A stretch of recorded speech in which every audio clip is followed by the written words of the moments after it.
সাম্প্রতিক সময়ে দেশে সংঘটিত কিছু নৃশংস এবং অনাহত ঘটনা জনমনে অন্তর্বর্তীকালীন সরকারের সক্ষমতাকে ক্ষেত্র বিশেষে কিছু প্রশ্নবিদ্ধ করেছে। তবে অন্তর্বর্তীকালীন সরকারের কোনো একটি অংশের সহায়তায় কেউ কেউ কি দেশে উদ্দেশ্যমূলক পরিস্থিতি তৈরি করতে চাইছে কি না, সোশ্যাল মিডিয়া সহ বিভিন্ন জায়গায় মানুষের কথা শুনলে বোঝা যায় এই বিষয়টিও জনমনে জিজ্ঞাসা রয়েছে। অন্তর্বর্তীকালীন সরকারের পক্ষে ঔদ নির্বাচন অনুষ্ঠান সম্ভব কিনা কোন মহল থেকে এমন ধরনের প্রশ্ন উত্থাপন বিচ্ছিন্ন বক্তব্য হিসেবে বোধহয় দেখার আজ কোনো সুযোগ নেই।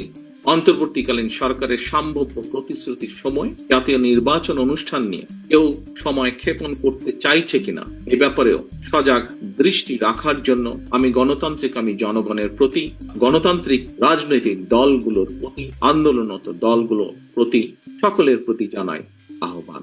একই সঙ্গে অন্তর্বর্তীকালীন সরকারের প্রতি আহ্বান, পরিস্থিতি নিয়ন্ত্রণে আরো স্বচ্ছ এবং সাহসী ভূমিকা রাখুন। বাংলাদেশের গণতন্ত্রে বিশ্বাসী জনগণ আপনাদের পাশে থাকবে, গণতন্ত্রে বিশ্বাসী রাজনৈতিক দলগুলো আপনাদের পাশে থাকবে যদি আপনাদের ভূমিকা আরো স্বচ্ছ এবং সাহসী হয়।